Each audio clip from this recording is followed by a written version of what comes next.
So welcome everybody to the January 10th zoning bylaw review working group meeting. We are once again continuing our discussion of the town meeting articles, as hopefully everybody can see up on their screen. I'll provide a brief overview of what we heard at last night's planning board meeting. So the planning board officially opened the public hearings for all of the zoning articles that you see up on the screen. We received some comments, and so I'll go over those, and then we can go article by article, just like we did at the last meeting, and cover any comments that you might want to add. I will say that in terms of the timeline, I think it's important to hit upon that right off the gate. Can you speak up? Can you not hear me well? No. Yeah, or perhaps you can put your microphone closer to us because everybody else is very loud, but you're a little softer. So, okay. Let me just make sure my microphone is my headset. Let's try. Is that better? I'm seeing nodding heads. That's good. Okay. So last night, the planning board, sorry, backing up, timing. Today is the January 10th. The warrant officially closes at the end of this week, January 12th. We have these warrant articles as placeholders already into the select board or to the town manager's office. So we're good to go. We've met that requirement. The select board officially executes the warrant on January 29th, which is the last Monday in this month. The planning board is set to meet on the 23rd of January, which is the Tuesday before the 29th. At that meeting, I would love to have some comments from this group to the planning board on these articles.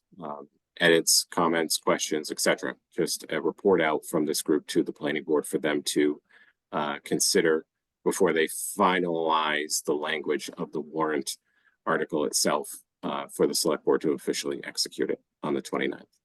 So that's the plan as of right now.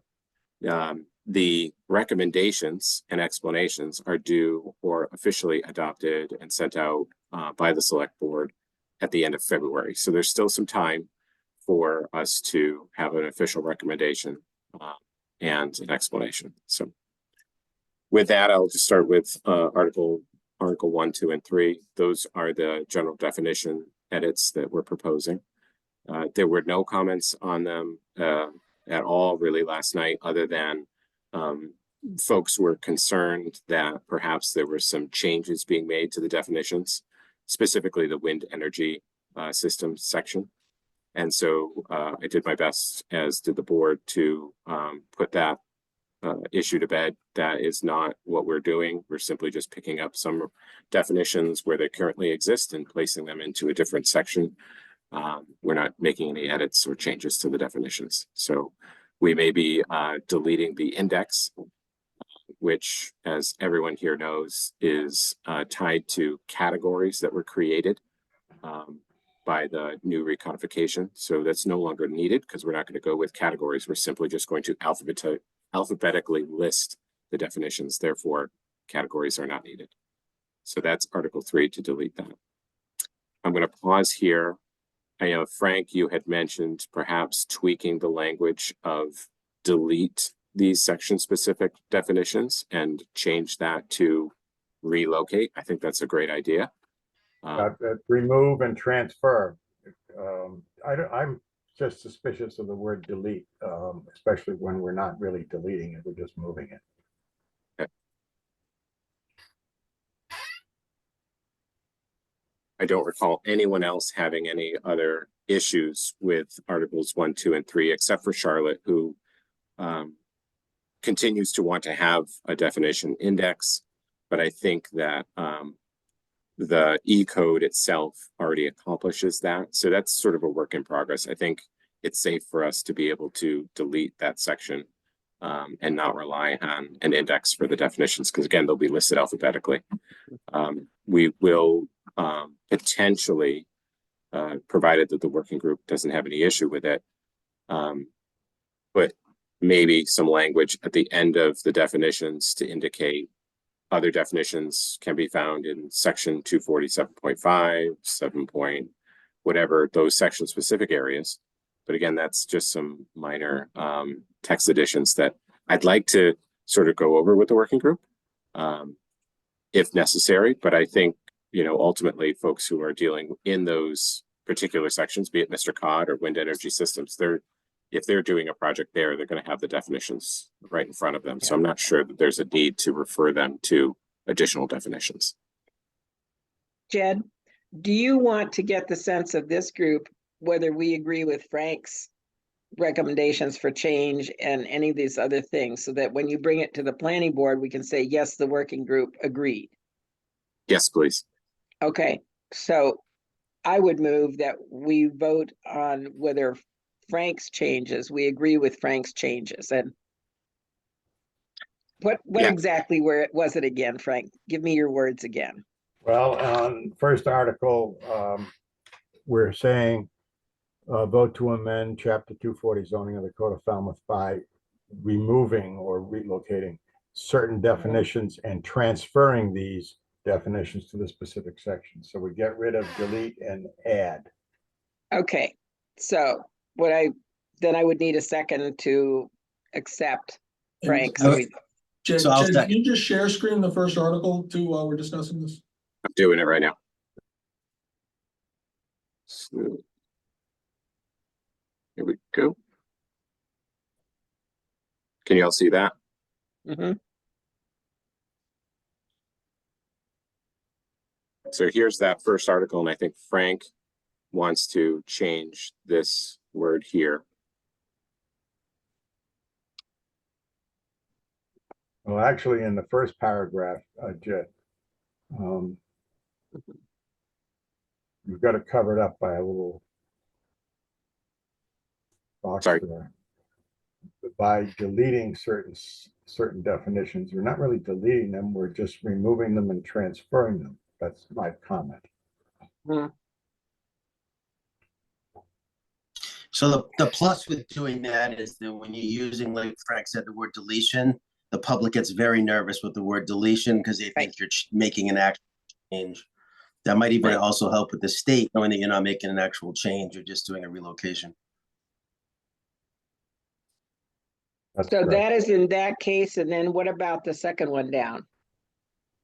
Have where to it make says- remove and transfer. Well,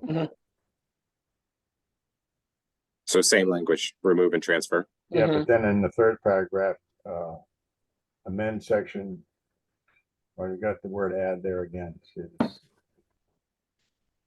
I guess it's some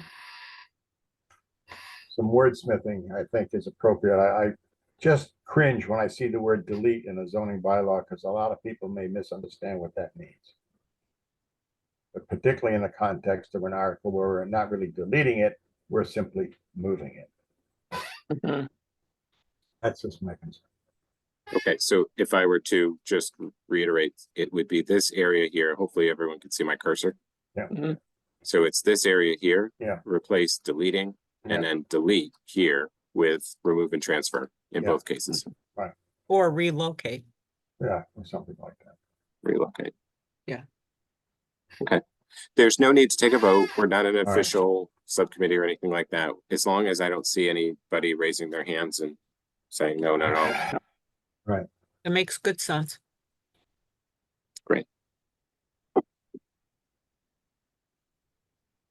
So here is Article 2, just for the group's benefit, as well as anyone who's watching after the fact. So this will be after we remove and transfer those section-specific definitions. We then are going to remove the categories.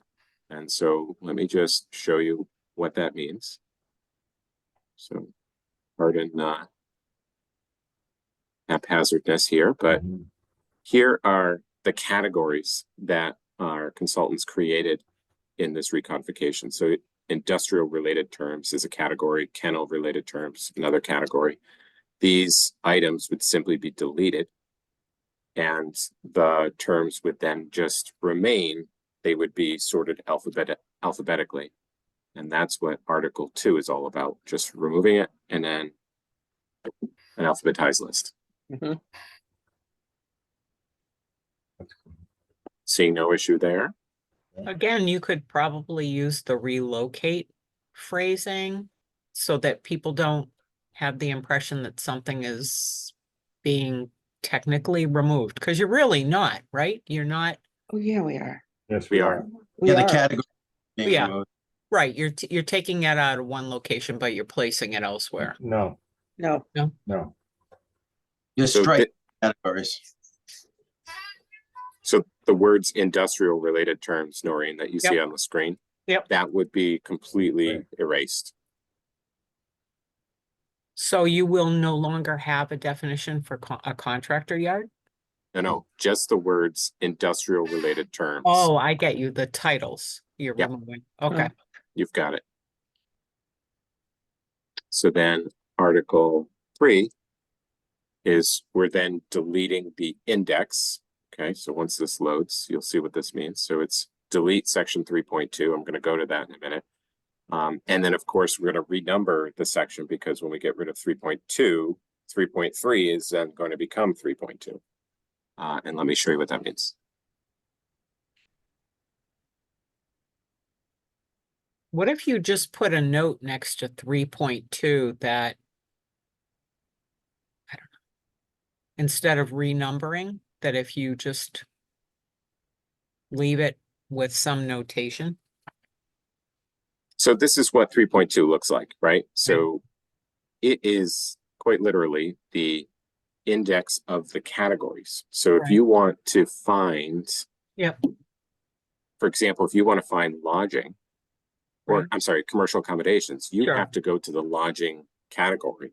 Correct. If we're Oh, removing yeah. the categories, there's no point in an index. right.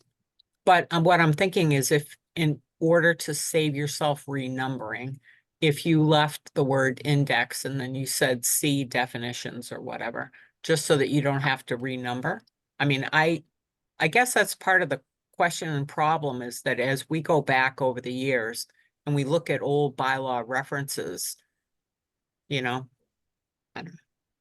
I think it's also important to see that renumbering is essentially just going to change 3.3 yeah, definitions. and not everything else. Yeah. No, it's just Yeah. 3.3 to 3.2. That's it. Right. Super simple. Can I go back just for a minute to number 2? Because Noreen said something that kind of resonated with me here. Article, Article 2.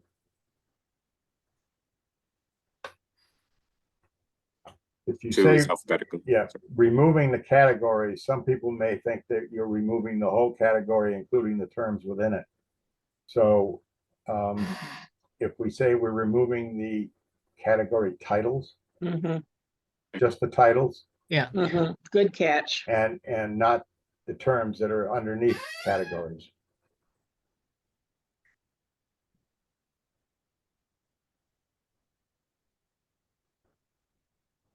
Anybody have objection to that?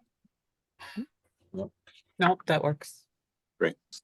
It's a great call. Article 2. Okay. Any other questions on Articles 1 through 3? Okay. Moving on to conversion.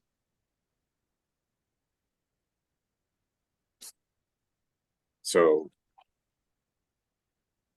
what we see on the screen here is a clean version. Well, you see it's the article itself, and it's the clean version of what we're attempting to do here is create consistent text in each one of the districts in which a conversion is currently allowed by special permit. And you can see up on the screen that it's allowed in the business district. It's also allowed in the public use district.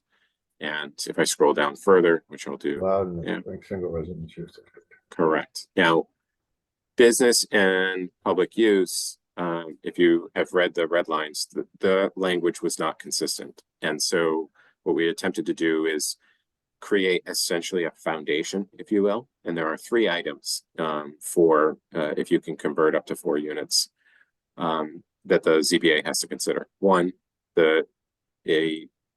currently, the dwelling had to be in existence as of January 1st, 1980. There were no material changes to the exterior, and that the ZBA determined that the lot and the size of the dwelling and the lot were suitable for the conversion. So that's sort of the foundation. Time for eligibility, the exterior alterations, and the size of the existing dwelling in the lot. Those three components have been placed into the business and public use, as you can see. They've also been placed into the residential component here. Just scroll up a little so we can see it. And there was additional restrictions in the single residence districts, which said that you couldn't increase the number of bedrooms that were in existence as of January 1st, 1980. My understanding is that in the past, that has been problematic because people can't prove how many bedrooms were in existence as of that date. And so it created sort of a hindrance to folks using this bylaw. So what we talked about at the last meeting were a couple of items. One, the idea of changing that January 1st, 1980 date. And I did send along the town meeting minutes from, I think it was April of 1981, that included the date. I read through them. I didn't see any sort of, well, we added this date because of X. I think we can all sort of understand why they may have picked that date, but to me, there wasn't any clear indication we're adding this date because it's important, because it's Lincoln's birthday or whatever it was. There was no indication of that. So the folks on this group, as you know, had some concern about the 10-year window. And so I tried to send along, and again, we dealt with it a little bit in the chat. So I'm going to share my screen and just go through some of the data.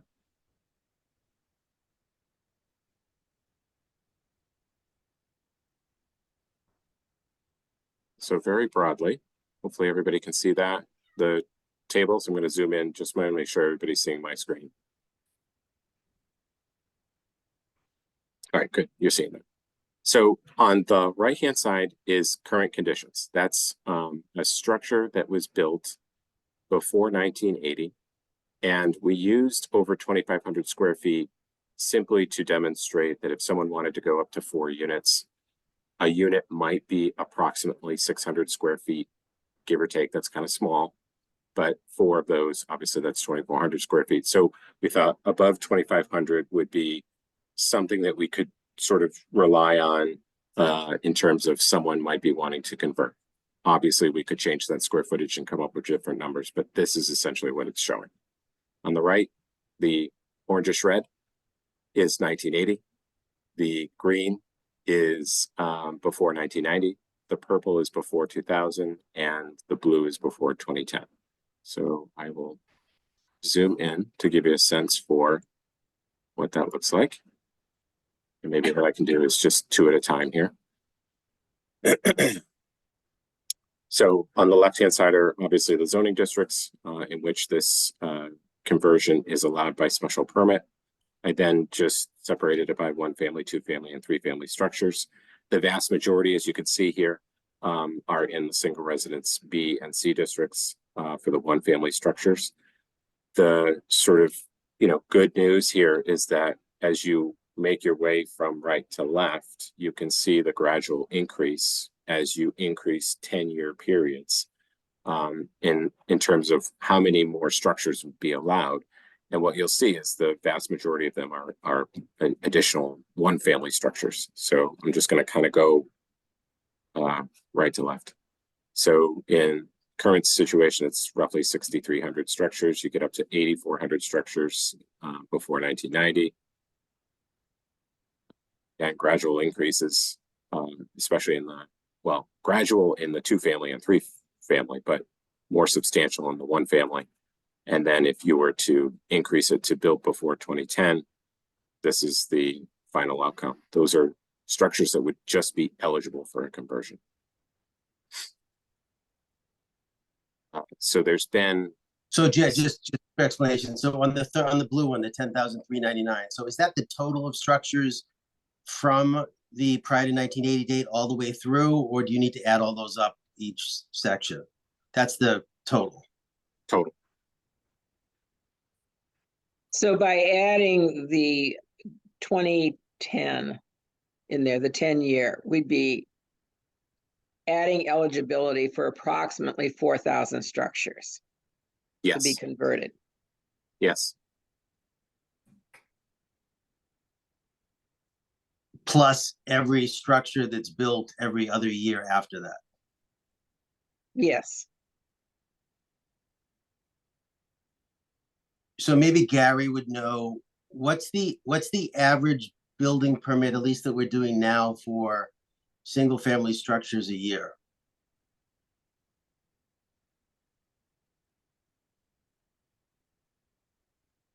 Gary, you're muted. Oh, sorry. Yep. Yeah. Just an estimate of what we might be at. New single family houses, Yeah. approximately 100.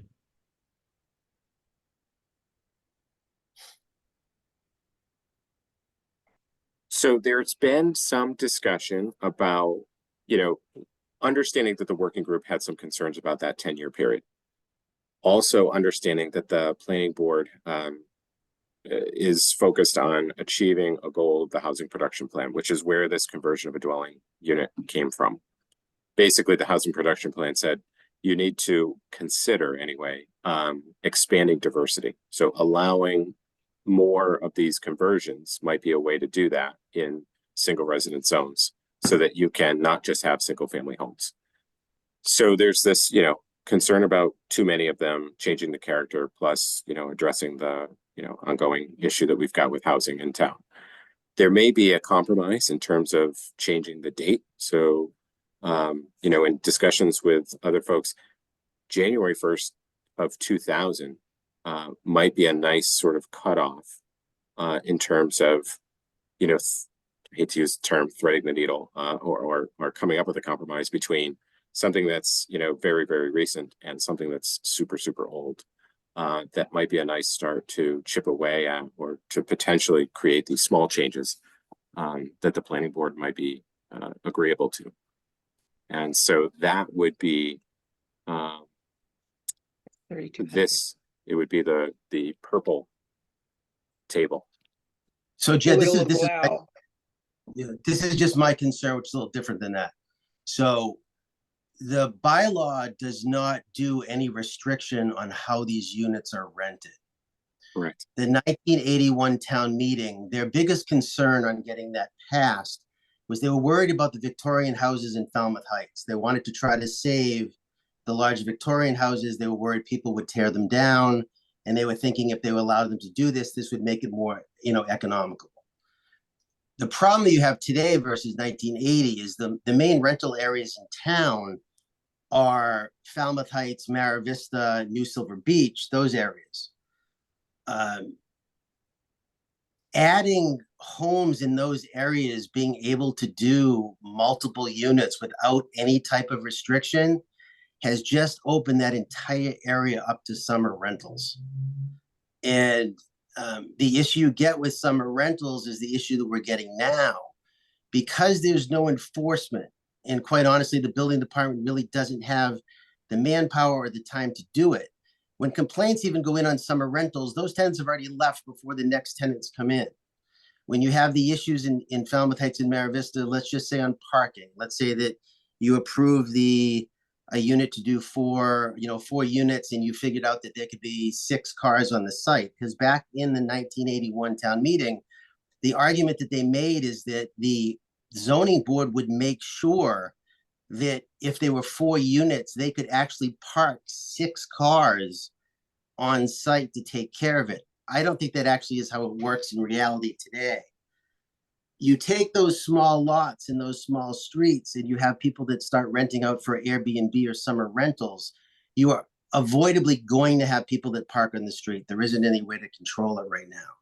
So even though you are opening up some people that may want to do year-round units, economically for homeowners, they will make 4 to 5 times as much renting those units out.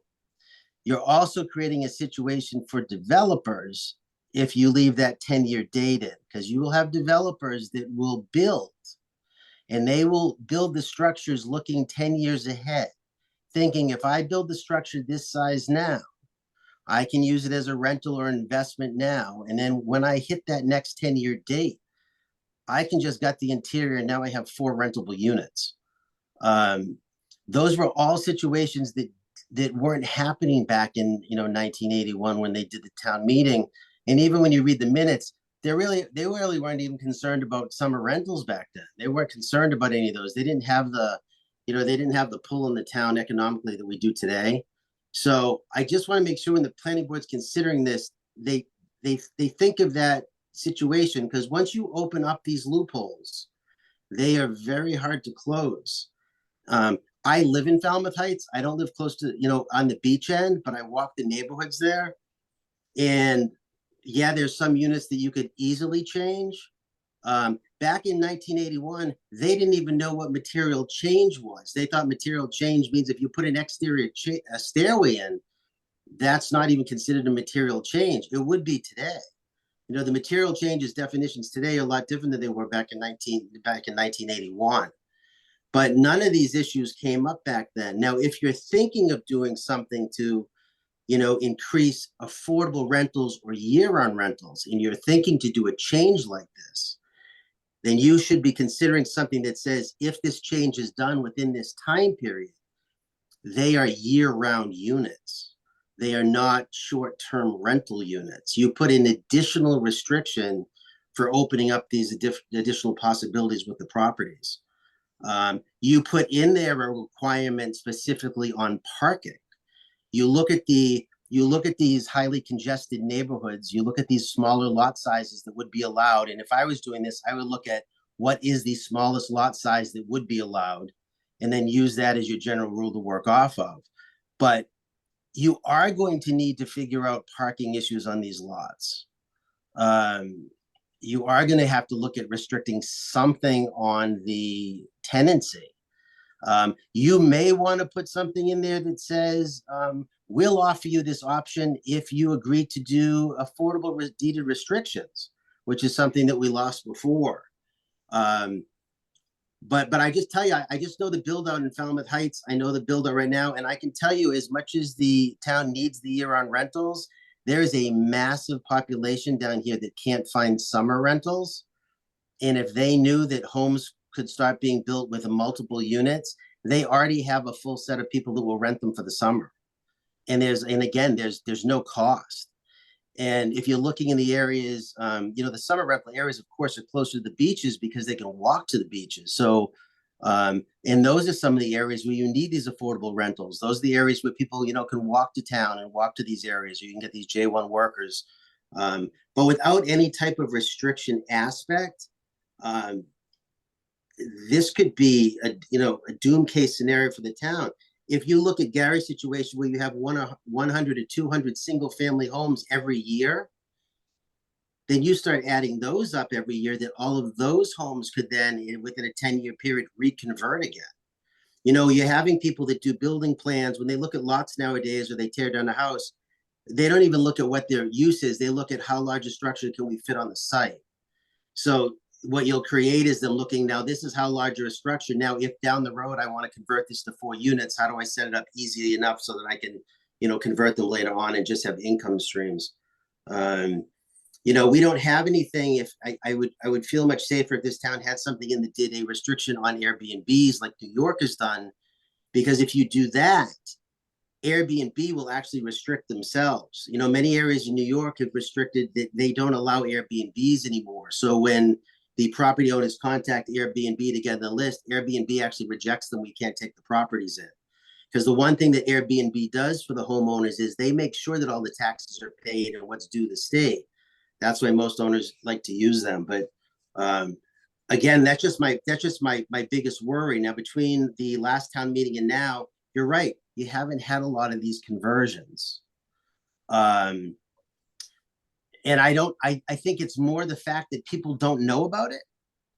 You know, most people, if you ask in this town that can you convert units in your house, everybody will say no. They don't know this bylaw exists. So, you know, discussing it right now, you two things. One, you're now pointing to it so everybody knows it exists, and now people can plan on what they want to do. So I would just hope that if this does go forward, the planning board, they consider some kind of restriction options. I would much rather see a date in there versus the yearly span that changes every other year. But just, you know, food for thought again for the planning board. I'd just like to make a point. I hear what you're saying about the Falmouth Heights. However, most of those properties have been in existence already since before 1980. So it's not like there's not a lot of new properties being developed in the Heights area. Also, if you read the 1981 minutes, it says specifically in there that if a house or a property that's being turned into 4 units, 3 units, 2 units, if they don't have the parking for that, then they can't do it. It won't be allowed. The ZBA won't allow it because these people have to have a place to park. So if they have a small lot and there's no place to park the cars, then they won't be able to do it.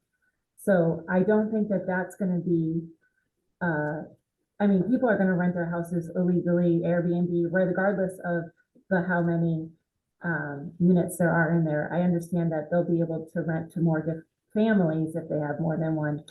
But however, the parking situation for these specific conversions will be controlled during the special permit process with the zoning board of appeals. So I guess my answer to the parking situation would be, even when the zoning board looks at it, they look at it more as how many bedrooms relate to the parking. When you're breaking properties into multiple units, you now create a different scenario because you have multiple families and they all will have vehicles.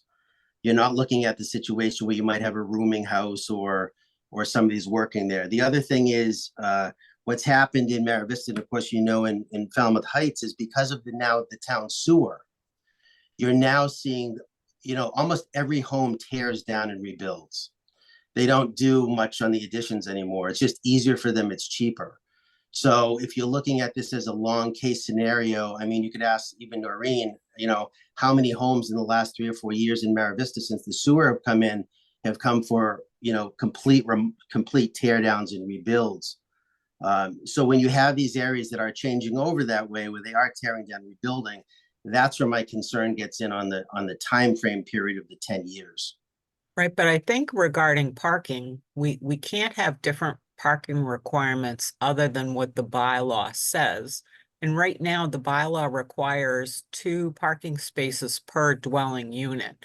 So if somebody had a single family and they were going to convert to a duplex, they would presumptively have to provide for 4 parking spaces on the property. You know, if it was going to be 3 units, 2 more spaces. So we can't change how the bylaw is listed to tie parking to bedrooms. And specifically, the parking bylaw itself, section 240.14, indicates that obviously parking is to be located on the property for which the activity is being planned. So I think, Bob, to your point with the parking, I hear what you're saying about people abusing it, but I think there are rules in place that require, through the special permit process, that the ZBA has to consider the fact that all parking must be on site. All required parking shall be on site. Now, to your point. Jed, oh, sorry, go ahead. No, go ahead. I just wanted to interject with a couple of questions for points of clarity and then also comments. I did want to say I really value and appreciate a lot of Bob's and then of course also Noreen's comments, and I certainly always appreciate when folks want to do planning when we're adjusting bylaws and looking at data. That's always very important. I had just a couple of kind of more minute points of clarity. The first is just a contextual one, which is my understanding, you know, both from reading bylaw and having in-depth conversations with you, Jed, is that I mean, this in terms of the ability to increase via special permit through the ZBA, I mean, this is already on the books to bump up the density for 4 units. So I wanted to contextualize some of these points of clarity and thoughts within that reality. I did notice in that subsection 1A, when we're dealing with the date, I noticed that originally it was the lot that was in existence in 1980, and then we've switched it to dwelling. So just as one point of clarity, I wanted to know if that was intentional, and if so, kind of why and what the thought process behind that was. And hopefully won't go off on too much of a tangent, because I do have 3 other quick bullet points that I wanted to get to that were based in large parts of some of Bob's comments and concerns. So yes, that was an intentional change, and the reason for that was because we're talking about a conversion of a dwelling, a structure, and so we felt like it would be best that the dwelling itself was in existence as of 1980, not necessarily That makes a lot of sense. I guess I'm wondering why it wasn't that way originally. Do we have any understanding of it? I don't know. The other thing I noticed, and again, this is somewhat a point of clarity, but also an observation, is that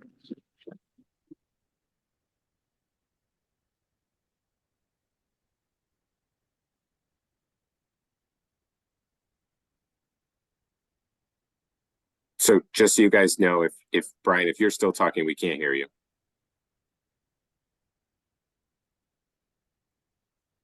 Maybe I did. sorry, Gary, we're having minor technical difficulties. We could see that. Gary is now holding up the camera. Well, All right, we can see it. if we could stay still, please, Commissioner.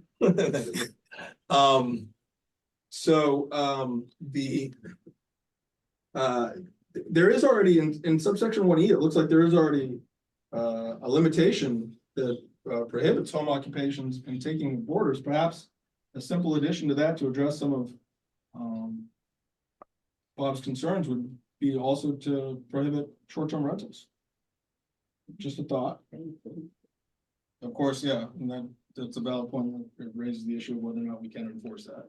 But it's a thought. And then I also just wanted to say that maybe another thing, particularly in the Heights, that may address some of Bob's concerns, is not allowing for this 10% increase size. So that's one other possible adjustment. Just throwing possible points of discussion out there. And then last, I wanted to ask, would these be subject to a site plan review? Again, this is just a point of clarity. Would they be subject to a site plan review before the planning board and to address issues like parking, et cetera, or not?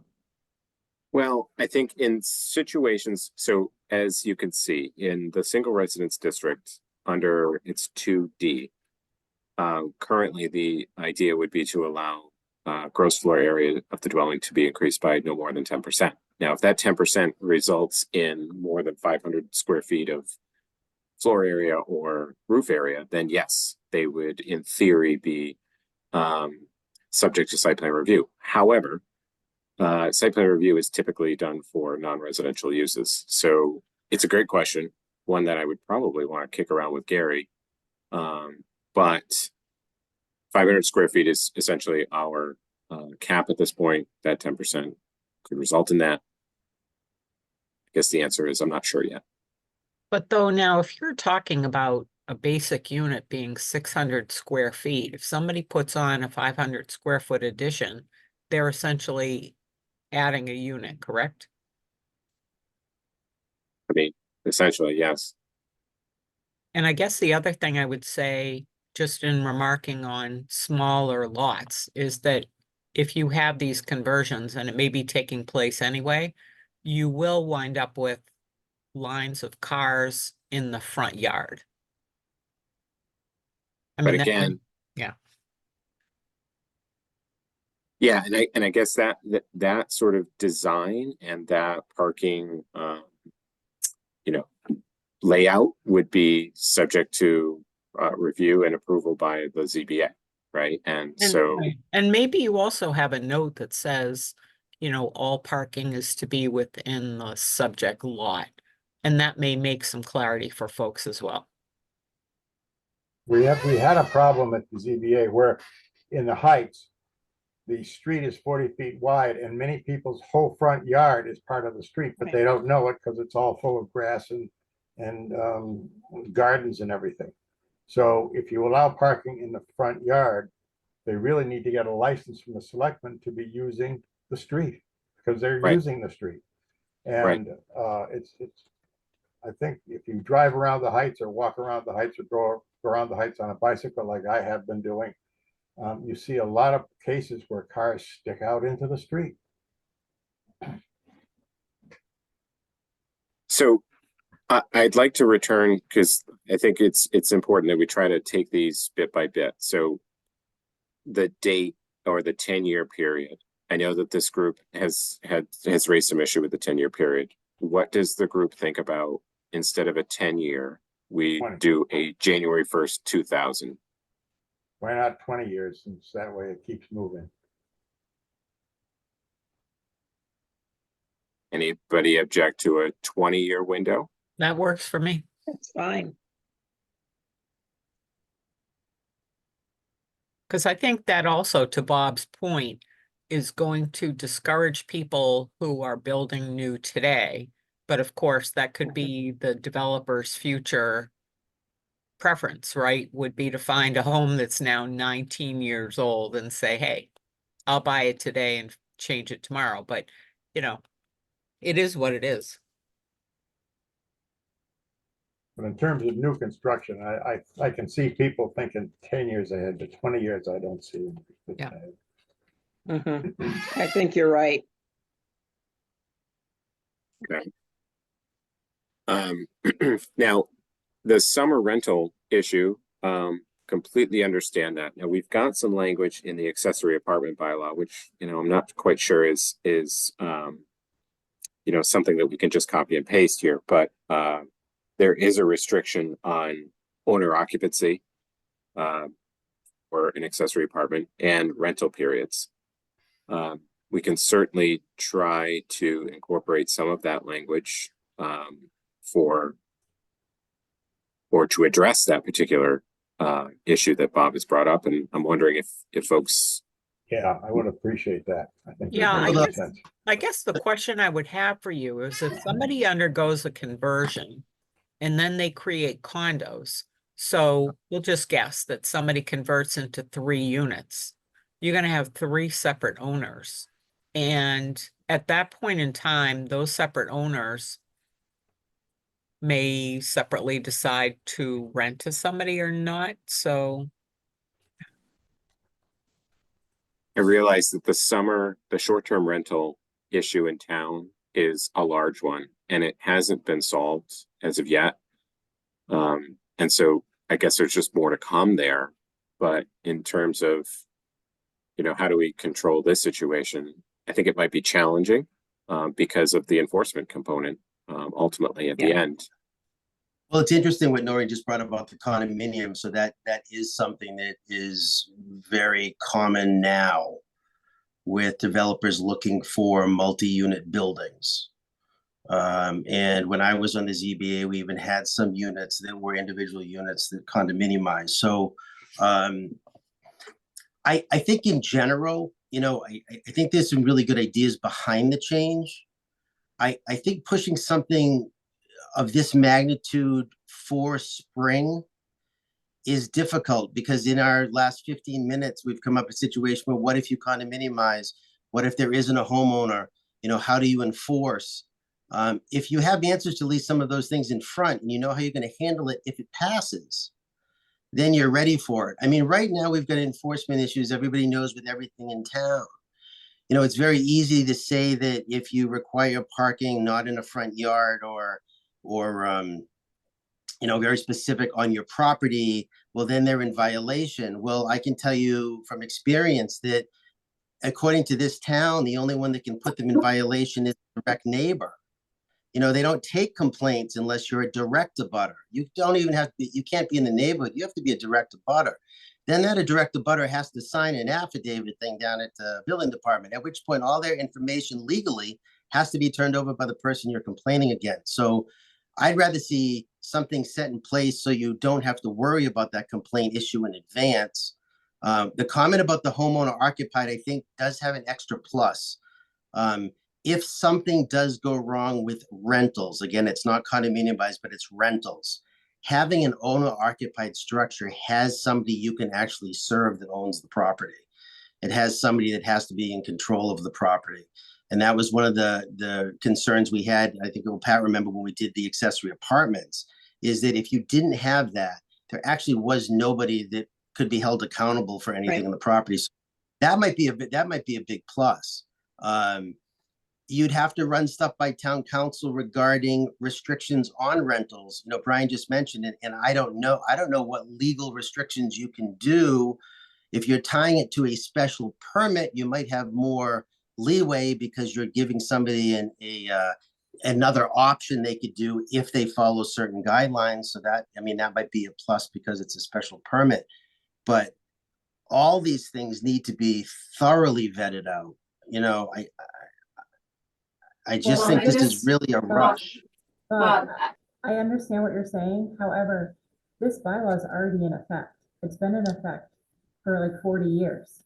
And So what I would say to that is, you're right, it's been in effect in 40 years. If you look at how many properties actually comply that could do it now, why haven't any of those properties done it? It's because not it's that a they don't have, pain. It's No, a pain it's- to convert your house into different units because of the code. You have to bring it up to code. It's very expensive. There's a lot of people that don't want to go that way. And a lot of people don't want to kind of minimize. It's just a portion of our housing production plan that enables some people to do this if they would like to. I do think a lot of people don't know about it, although I do think the ones that do realize how tricky it can be to convert your house into multiple dwellings. So I think that's I guess you need one to know- reason why it's not. I guess you need to look at whatever the long-term goals, whatever the town is looking for. If they're looking to increase affordable rental units year-round, then you need to make sure that whatever you set in the bylaw is set so that's what you're creating, and you're not creating an option of something else. And I know the need. I see it in my office every day. I see the people walking in off the streets and what they're looking for. But I also see the people walking in and saying they can't get this anymore because they're taking that same unit, and instead of $1,500 a month, they're renting it out for $4,000 a week in the summer. And the town has no control over that. I think we need to have an enforcement issue in place. We need to be able to give these departments the ability to actually do something, you know, that doesn't overtax the departments. I mean, I bet if I asked right now on the apartments that have been passed, and that you went down and said, how many of those owners have turned in their annual signed affidavit? Probably don't have a lot, because it's not something you check in all the time. You just don't have time to do it. I just think that when they have all of a sudden something like this comes up, and this is a substantial change, this isn't minor, that you just need to take the time to go over it. And like, again, Noreen said comments, Brian said comments, Frank said comments. These are all comments that are just coming up in here. You know, I understand you advertise the planning board things, and, you know, if some of that follows local town politics and something, you know, I'd probably attend. Most people in town don't follow any of that. They just say, oh, what happened at town meeting? This is what's allowed. And then the complaints come up after. I just think it needs more thought in general. Well, I do understand that. I just don't understand, or I'm not agreeing that it's so substantial, the changes. I just think we're making all of the districts the same language, because they all had different kinds of language. But there's also, you have to remember, we're not allowing any more bedrooms. So, you know, that hinders someone too, to how many units they can make. The only substantial, if you even could call it substantial change, is the date, which we're now agreeing possibly to be 20 years. And then the possibility of maybe 10%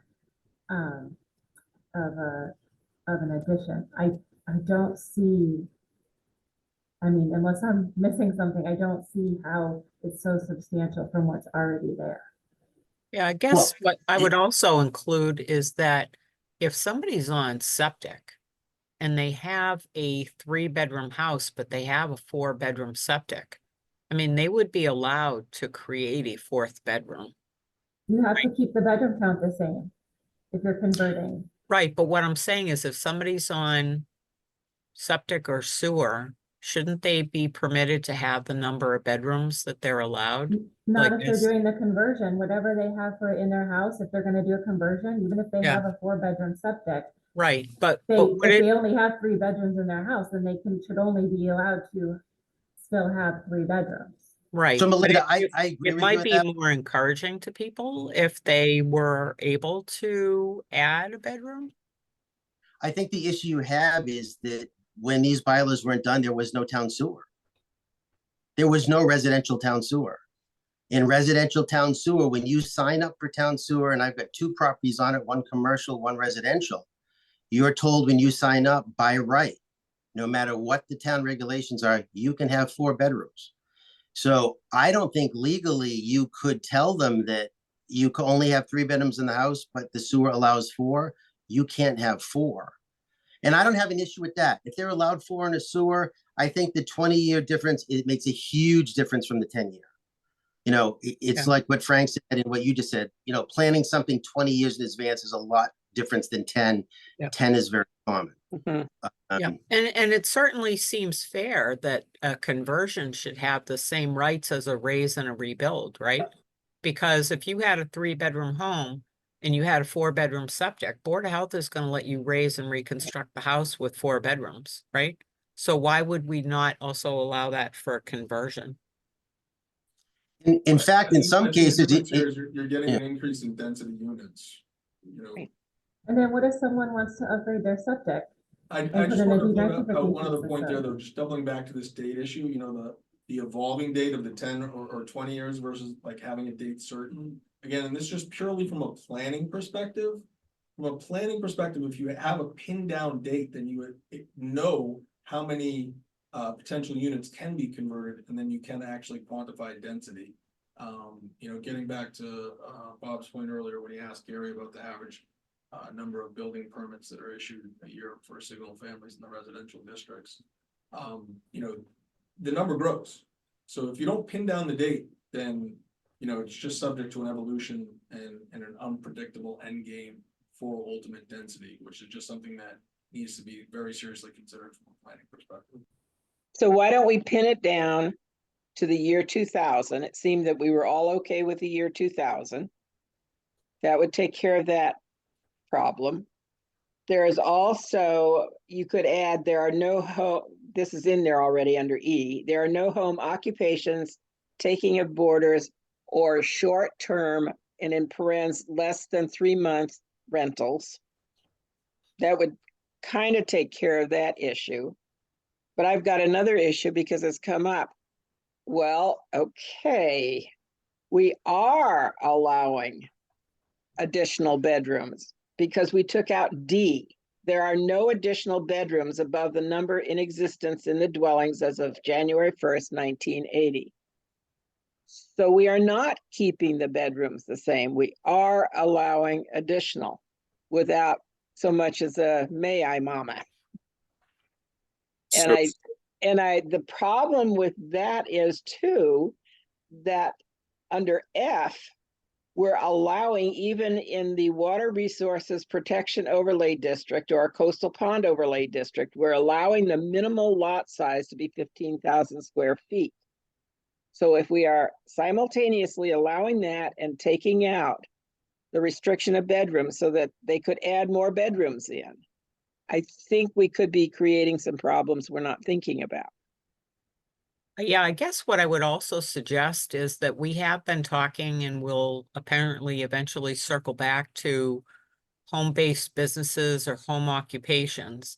And I guess what I would suggest is that separate from the conversion, I don't think that the town intends to preclude, say, somebody that's an accountant from continuing to operate their work from home any more than you would preclude a homeowner from doing it in their property. I mean, I understand that you wouldn't want to have maybe an exterior workshop where somebody's building, I don't know, little toy boats or something like that, but I don't think that you want to preclude people from being able to do what you're eventually going to allow them to do as a right. And I think with borders, you know, again, if you have, I don't know, say a single elderly person who wants to rent out a room, I don't know that you really want to preclude people from doing that. Mhm. Because Yeah. I think, you know, the other part is that, you know, if they rent out a room to somebody, hey, so that person is maybe supplementing and helping them pay their bills, but it's also giving that person a place to live, right? Mhm. So I don't know that you specifically want to discourage that type of thing. And I agree with you, Noreen, on that too. I mean, that Yeah. whole thing could just come out that take out there are no home occupations or taking of boarders and leave Yeah. it to there are no Yeah. short-term rentals. Yeah. Yeah, the bedroom. Or you could put a positive spin on it and say, you know, it's limited to owner occupants or rentals of 1 year or more. Okay, we could. And I- does that fly in the face of anything that we're trying to achieve? I do think it's important to remember that what the planning board was trying to do here was make minimal changes to this bylaw that's Yeah. currently in existence. Yeah. Simply Right. allow for more structures to be eligible Yeah. and not be making wholesale changes here. Mhm. I think that that can be accomplished simply by changing that date. And it sounds like we've come to some sort of agreement on a date that might be worthwhile. There was some additional tweaks that we made through discussions with the board about the no additional bedrooms in the GR district. And we changed that language in the single residence. Perhaps if folks are mostly concerned about that, maybe the language just remains as it is currently today, and we just make some tweaks to the date and see how that goes.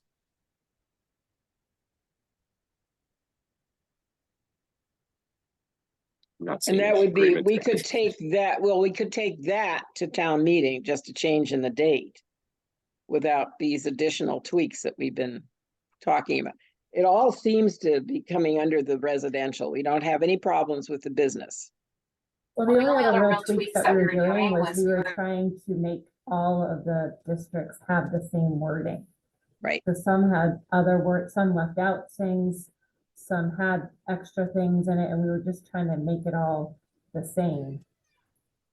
But that could be accomplished, Melinda, I believe. I mean, we'd have it all together in one article, and that could be accomplished without making the changes that we're concerned about right now under the residential. Except for the date.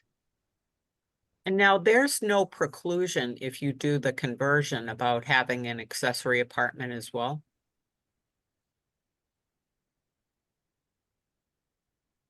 I mean, nothing says you can't do it, no? Nothing specific that I'm aware of. Okay, so someone could technically convert and then construct an accessory apartment. I mean, the controls on the accessory apartment deal with, if you're in the coastal pond overlay or the water resource protection district, it's the bedroom count per lot size. So, Right. and the vast majority of properties, as you know, are in both of those areas. So Yep. in theory, there's the cap. And there's also my concern by not putting a cap on the bedrooms in here, taking it away. And allowing only as small as a 15,000 square foot lot. So I'm gonna ask one more question and just try to get to the bottom of any support for this, and then I want to try to move on because we want to do a hard cutoff at 1:30 here. Is there any support from this group about allowing the conversions to increase the gross floor area when doing the conversion? So it would be item on the screen 2D. Is there any concern about doing that? So how would you increase the gross floor area without doing any material change to the exterior? Yeah, no, I'm about to get to that, Bob, and you're jumping ahead, so you have a Oh, demerit. okay. But I just Well, want Right, to so that point.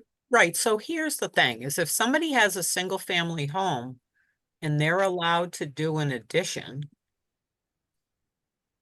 you're gonna have the same increase in size as if you have a conversion and somebody wants to do an addition, right? I mean, I guess I don't know how you preclude one party over the other, except that obviously whatever addition you're granting is going to be sort of a bonus for whoever's doing the conversion because it gives them more floor area that they can add in.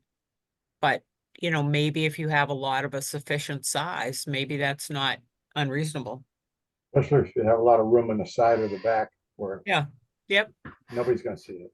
no, Right, so basically, if the group isn't sort of concerned about this additional 10%, then we would then have to Bob's point, start thinking about eliminating or maybe modifying that language where it says no material change.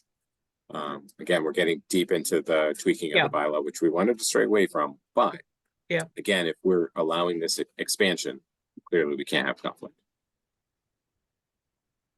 So really the question for the group is, do we want to keep the language the way it is, no exterior change, and not allow gross floor area additions?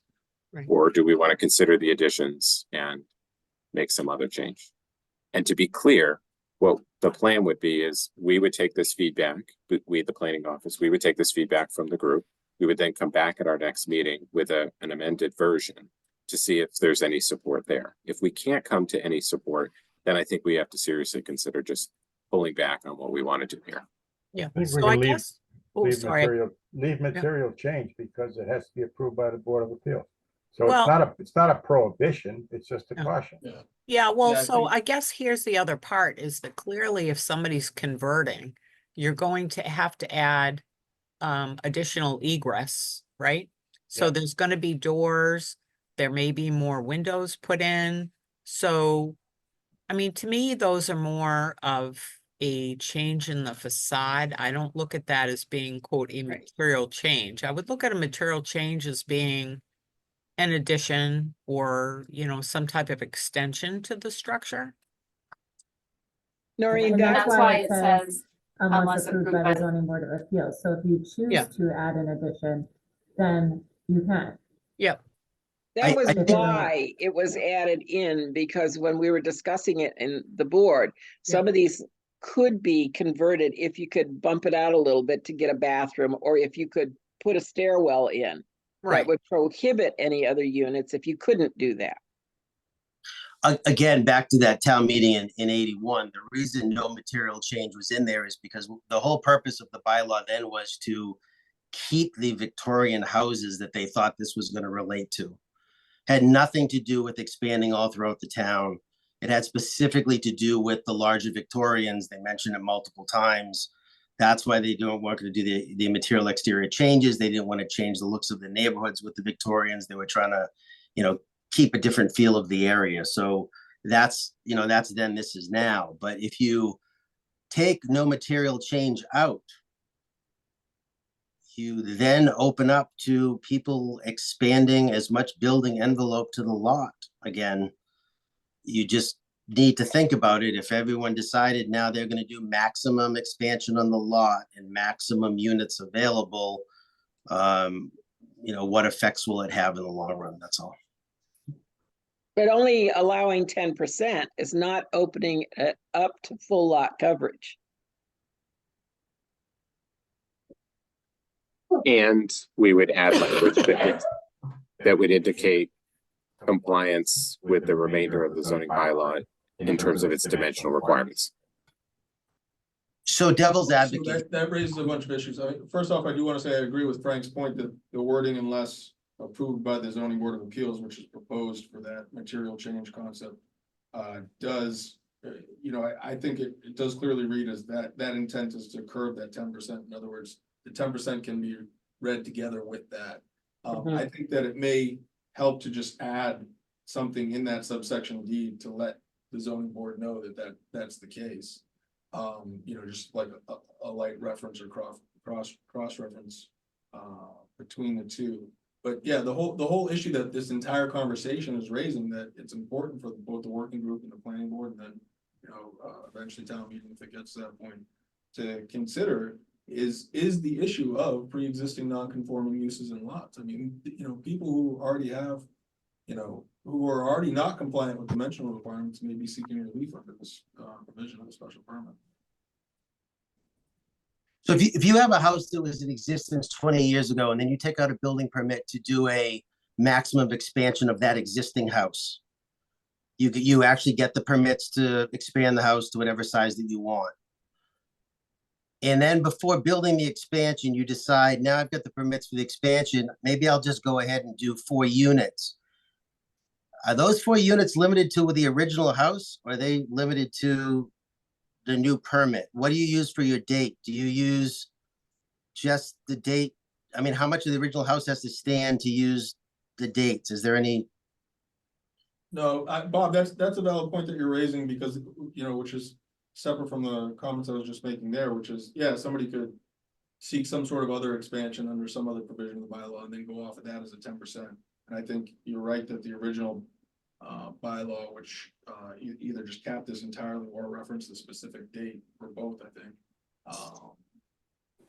locked against that. But that's different from the point that I'm raising, which I just think is worthy of discussion, which is just that if you have pre-existing non-conforming uses, you're already, which is going to be the case with a lot of these lots, you're already not compliant with the dimensional requirements, and so to allow for increases in there, I mean, what you're really doing is you're overlapping a section 6 finding that's 40A section 6, you know, which is coupled with, I believe, subsection 10 of our bylaw. It will be overlapping with this section as well. So Brian, if I'm understanding right, you're basically setting up a conflict between, by allowing the 10% increase, potentially a conflict between nonconformity and the conversion. Potentially, I mean, Yeah. You have to do a section 6 finding to see if it's a substantial or you know, material change under that finding in and of itself. You know. Okay. I think we've got quite a bit of input on conversion. To put that in a shorter way, in some cases. Of course. I'm going to move on unless there's some other burning issue with conversion. Quickly to Mr. Cott. I'm going to just highlight the fact that we did talk about the senior care retirement district changes and the map amendments with the planning board last night. There were no substantial comments or concerns about it. The planning board was really just asking questions about the workforce housing component and how that's being added in, and how the language now requires, or to allow for a density bonus, an applicant would have to have 25% of the workforce housing be affordable and countable on the SHI. So there was some discussion about that, but there didn't seem to be any resistance to the proposed article. And because of that, I'm not really going to go through it today.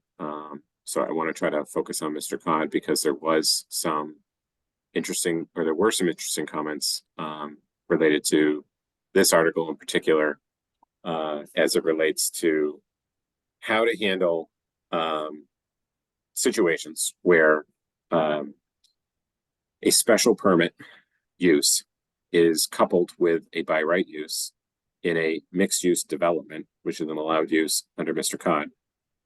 We talked about this at length at the last meeting, and there was some concern about that. Bob, you've also raised concern about the future and what this might look like, as have others, about what this might look like for the town in terms of our impact on infrastructure, housing demand, all of that.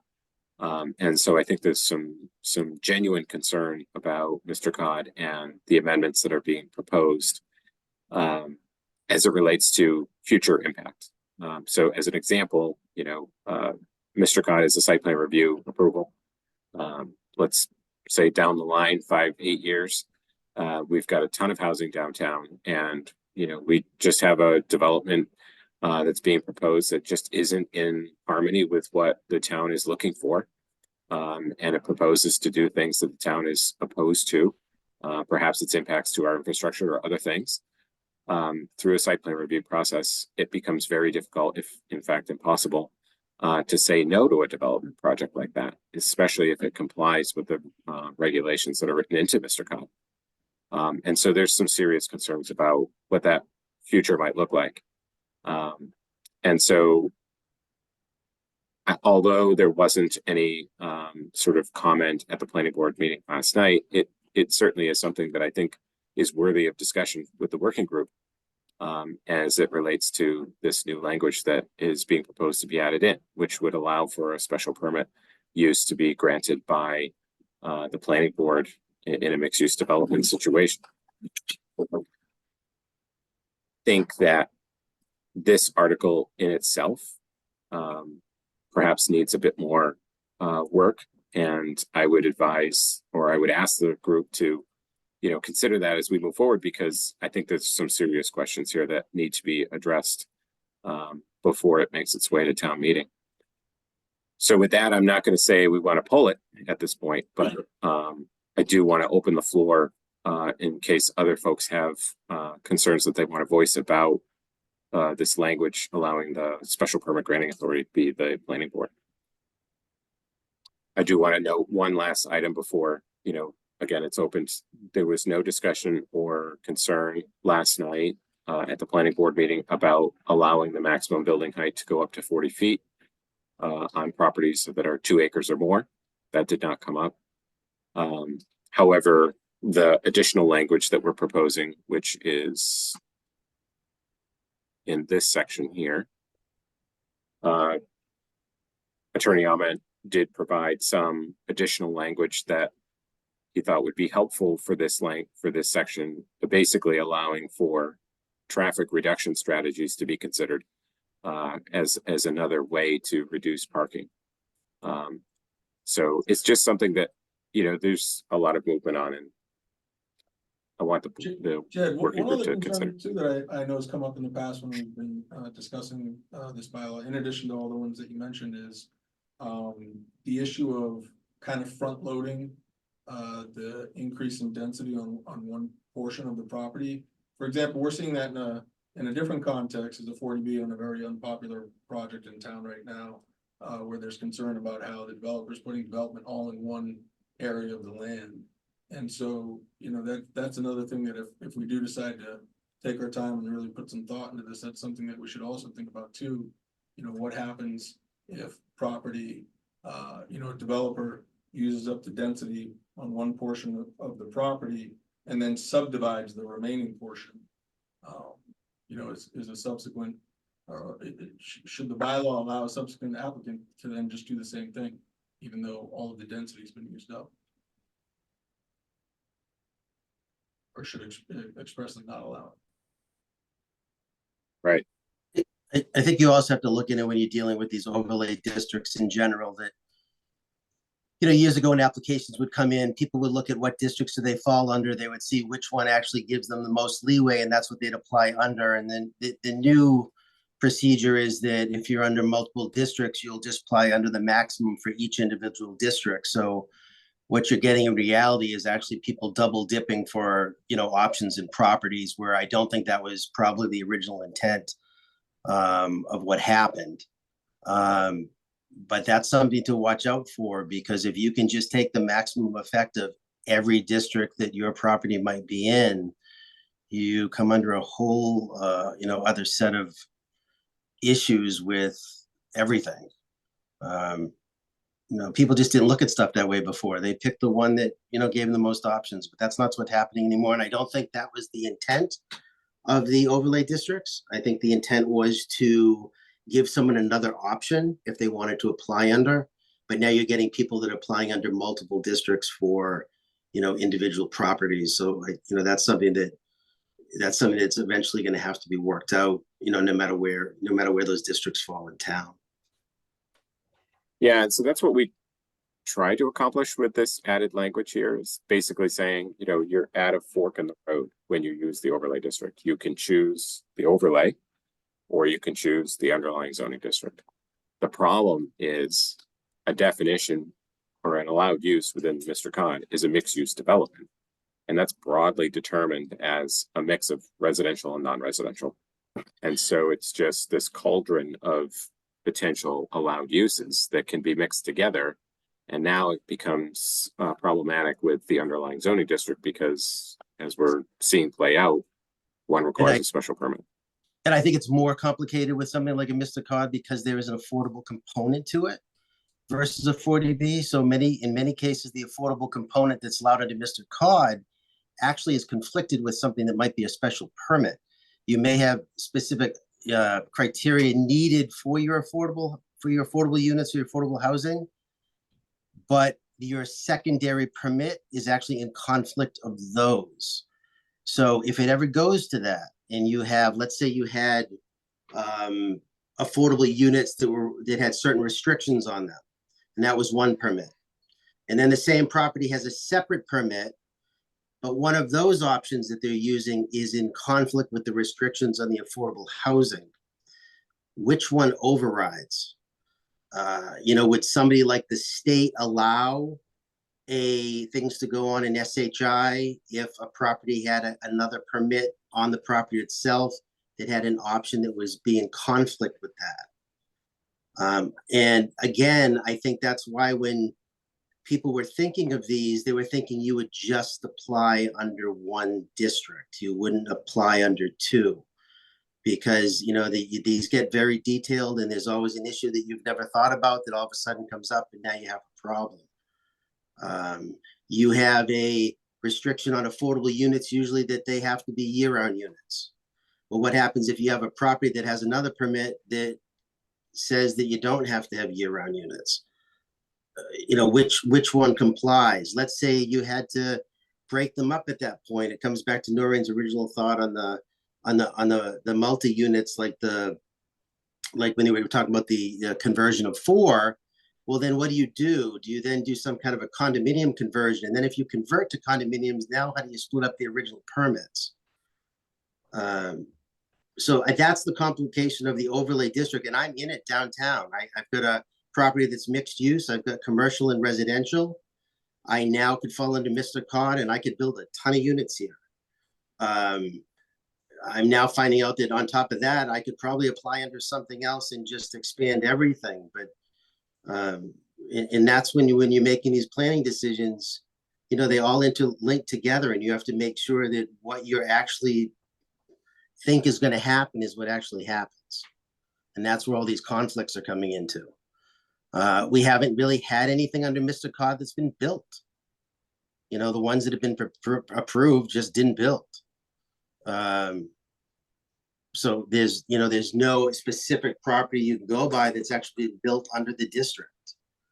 But if you're already having these issues on stuff that hasn't been built yet, it's only going to get more complicated. It's not going to get less. So again, just like the last project, I understand how important some of these changes are, but most of the time when you do these changes, they don't happen in a 6-month time period. You take a good year just to go back and forth, and Pat may come up with an idea I've never thought of before, and all of a sudden that changes everything. And it seems like there's a rush to some of these, that we need these immediately changes now, and I don't think waiting another 6 months is going to affect much. And I think that you'll get more input on it. Everything that we run by here, I assume you're going to have to run by town council's office to make sure even everything's legal. Maybe you want to talk to people with the state. Maybe you want to talk to people at, livable communities. Have they had any issues like this in other towns that might have done overlay districts that they've had conflicts with that they couldn't fix? And these are changes that we should look out for here. I just think all of this just needs more time. And I understand the concern of trying to get something in quick, thinking we can get a quick fix on housing. Housing has never been a quick fix. But when you do fix it, you want to fix it so that you don't have to go back in another year and then apply for all different changes again, because the changes you put into, now you're figuring there were problems with it. And now they need to be tweaked a lot. Bob, I think you're right on target there. How long did it take us to get the ADU bylaw put through? Yeah, it took forever, but we got a really good bylaw. We got units that people have really liked and used. Mhm. And nowadays it just seems everything's a rush. Let's push it for change. Or quite honestly, a lot of this is comes about because of applications. Certain people with certain applications need changes. It's not because it's coming from the town as a whole. So, Well, the objections that we've been raising today, they have a great reach in depth, I think is the way I would put it, that we hadn't thought about. And just this amount of discussion we've had today is pulling it out. and this was just, like I said, but this is what, an hour period in a day. So imagine Right. how much more information you can get with the board and discussions among yourselves and discussions at meetings. I just think, again, that we're looking at a rush to judgment here, and I think we should just take more time to work it out before you do your final changes. Already, town in general, people are leery of changes. They're leery of, like you said, even with the word deletion, they're leery of that and the other thing. If you do something and you make a change and it turns out to be a bad experience, there's no going back at that point. Mm-hmm. Okay, I think we can probably, unless there's more. So No, I just wanted to add that, when you're dealing with a larger zoning district, slow and steady can be a wise approach. And I'm just saying that because I don't want to detract from Bob's comments, and I also don't want to go down a tangent. But what I do want to say is that if the working group ultimately does decide to recommend taking more time to put some thought into this, I think we can also look at different provisions in the bylaw to help create greater congruency. And I won't get into the details. I was going to mention a specific point, but I want to respect everyone's time, and I realize we only have 5 minutes. So yeah, so I just want to quickly recap so that I can report back to the working group or to the planning board on the 23rd, because I don't think anyone wants to meet next week. Show of hands who wants to meet next week and talk more zoning. Let's see, I'm not seeing any. Oh my goodness, there's 3. So to recap so that I can report back to the planning board, what I'm hearing on Article 1 is the remove and transfer or relocate to change some of that text in terms of the removing the deletion word. Article 2, category titles. So deleting the word category titles instead of just categories to fine tune that. Article 3, it didn't seem like anyone had any issues with. So the definitions itself seem to be ready for prime time, if that's an accurate statement with the modifications that I just mentioned. Yep. Article 4, I think there's still some work to be done. Planning staff will put together some additional amendments.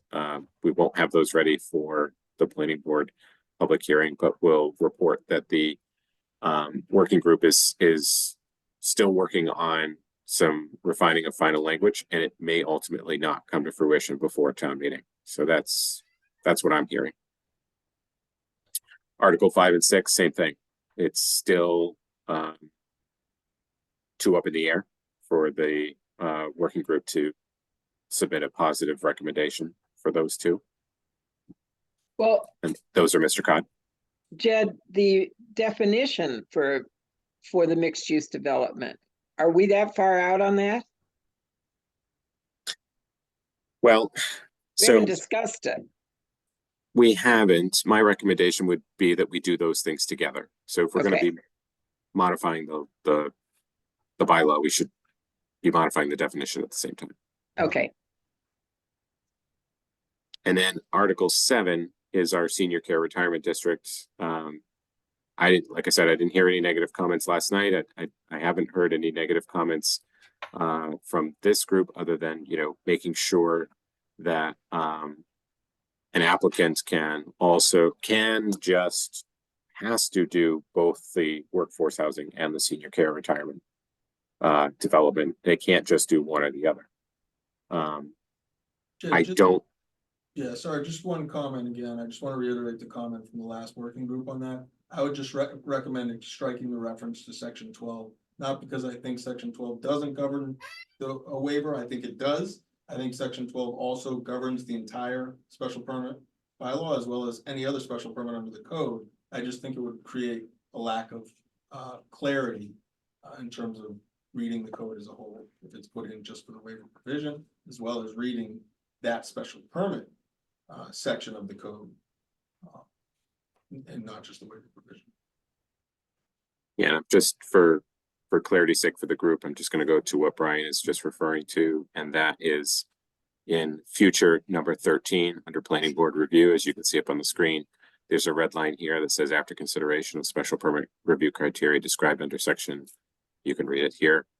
Brian is suggesting that we delete this section and I won't reiterate what he just said, but Yeah, that's his and recommendation. The rationale is because, of course, it's still subject to consideration under 12.1, as is the entire special permit subsection here and any other special permit, like specific special permit subsection. So, and doubling back to, what I was mentioning before, in terms of, is a developer required to do both the workforce housing and the senior care retirement community? I don't believe there's any language in here that says, no, you absolutely have to do both in order for it to work. A future developer could come in and say, well, I just want to create workforce housing up there. So Bob, I realize that's your concern. Yeah, so I guess so that was my main concern before. So when we rezone this for just senior, I just want to make sure that the senior component can't be lost. I have no problem with adding a workforce housing component, but I know the issue this town is going to be in 5 years or sooner on senior housing.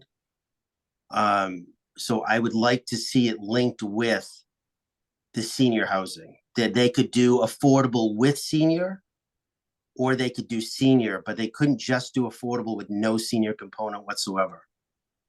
And I think when this was zoned originally at town meeting for senior, it's the only, I think the importance of that is this is the only location in the entire town that is zoned to allow seniors. If someone decides not to do a senior thing there is no other location in town you could ever do one. So you're completely losing one. So if it's possible, I would like to say that if you decide to do the senior housing out there, you can do the workforce housing with it as a component, but you can't just do the workforce housing and leave the senior component unattended altogether. And I think as far as what's currently maybe planned out there, I don't think that's an issue if you do it that way. So I think there may be one element here, because they are proposing a map amendment that creates 2 sub-districts. Yeah. I think there is some control here. Workforce housing wouldn't be able to be produced in the entire property as shown on a map expansion. Let me see if I can get to that real quick. So I think.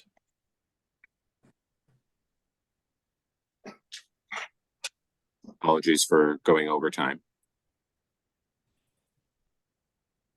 So with this map amendment, workforce housing would only be allowed in this portion of the property. It would not be allowed here, and vice versa. So senior care retirement community would not be allowed in this sub-district, but only allowed in this area.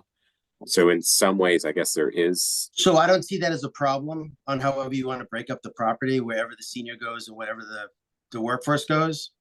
I just don't want to see a scenario where somebody can just build the workforce section and completely put off the senior portion and leave it undeveloped. Yeah, to clarify those 2 points of view, I think what Jed is saying is based on how it's presently worded, there's the possibility that might occur, but any developer wouldn't be maximizing the use of the parcels in the district because of all the other areas.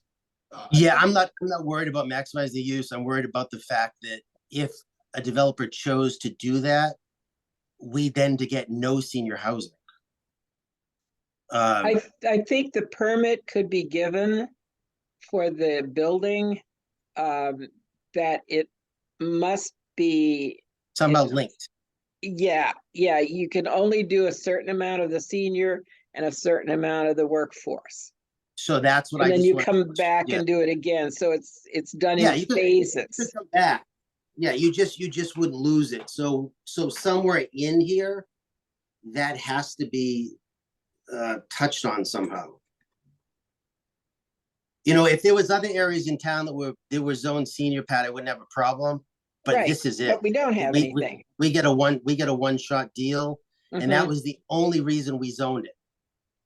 So the Yeah, affordable the- housing is a Simple plus. if the working group and the planning board and then ultimately town meeting wanted, I think a simple sentence, that we could propose can account for that, and you can just simply say, an applicant that wishes to avail his or herself or itself of the work. Yeah, I think it's easily doable, however you want Subdistrict to do must it. also incorporate, senior housing as well, something to that effect. I mean, just. Well, no, it's more than that, Brian, because Yeah, I understand exactly what Bob is saying, that they would build all of the senior or all of the workforce, and then whichever component wasn't built would just fall by the wayside. They ran out of money or whatever. because it happens. Oh, yeah, it happens. My understanding is these are two parcels.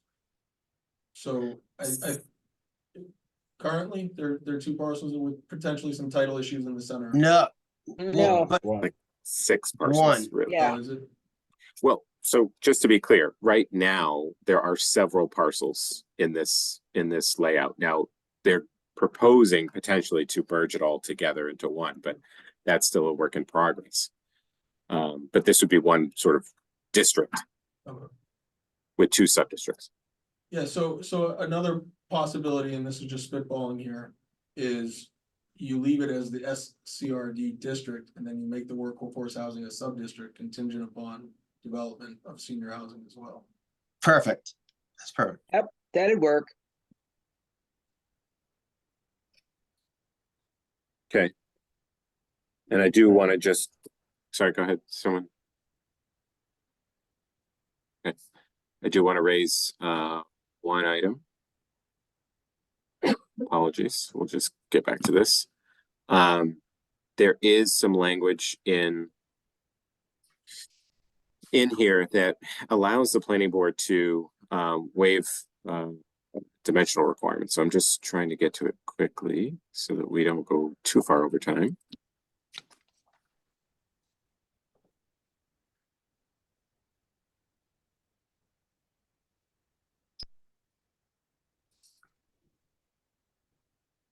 Would think I'd be able to find it and memorize it, but I don't have it. It's increase in height, it's number 9. No, it's not that It's one. further down, Okay. Jim. I think. I thought it was further down. Then go up a little bit. Sorry, I can't see all of them. I mean, the waiver is where that section 12 wording is, so there should be the section 12 red lines. It's faster to go to the red lines.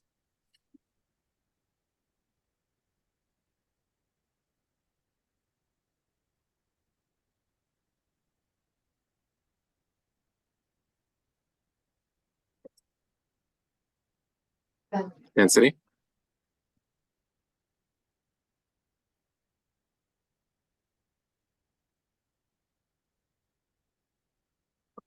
That's the bonus.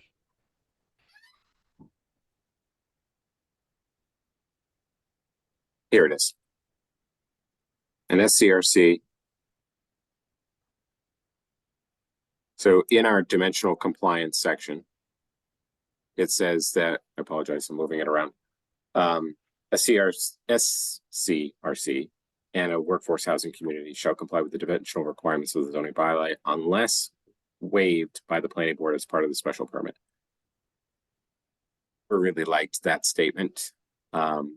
We advocated and we're hoping that perhaps specific dimensional requirements that need to be or would look to be waived would be listed And I believe that setbacks would be the one in particular that may be an issue in this particular case. So my recommendation is that that sentence not be included or be amended to include specific dimensional requirements that might need to be waived in the future, and not just give a sort of key to the castle, if you will. Makes sense. Any objections to that? No. Okay. So, sorry, Jed, just quick question. What do you envision that looking like again? Sorry. Well, so essentially it would say shall comply with the dimensional requirements. Perhaps in parentheses, to be honest, I don't know yet. But I don't like the idea of the statement being as broad as it is. No, agreed. And I think a couple of things that we just discussed at the last working group as a quick recap is, there's a number of ways to do that. One is if, again, because this isn't a large district, so there's not a lot, all the parcels in it are undeveloped and there's a minimal potential for unintended consequences, at least within the district. If this is something that folks want to move forward more quickly than not, a quick limitation on the waiver wording saying, waivers will only, be very sparingly, granted in extreme circumstances or something to that effect is one of the options that I believe we discussed. Another option is creating actual parameters, but that's going to take time. That would take time to flesh out what those parameters would look like. The way it's worded, it's almost like a variance. Yeah, I think And it's a little too much. yeah, it sounds very open. One thought that I had was that you could maybe arrange it like a planned unit development type of thing where you say, okay, the perimeter setback shall be maintained, and that maybe you're going to allow clustering within, where you would allow maybe a reduction in setback between units or something like that, but maybe not at the perimeter. Because here's the other part, is based on zoning board experience, if you tell people you can do 6 units, but you can ask for up to 8, they're going to come in and ask for up to 8. And if you say there's flexibility with whatever it is, setbacks, they're going to expect that. So I think it will help if you have some parameters about what you're willing to negotiate or not.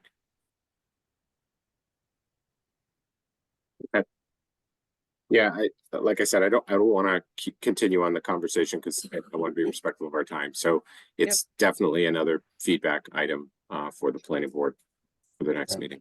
All right. Jed, I would just say I agree with your recommendation.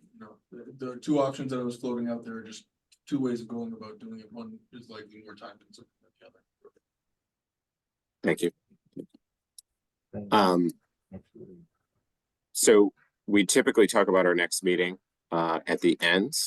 So as of right now, like I said, the planning board has their next meeting on the 23rd. The select board officially executes a warrant on the 29th. I would propose that we meet in February. And so the options look like the 7th or the 14th.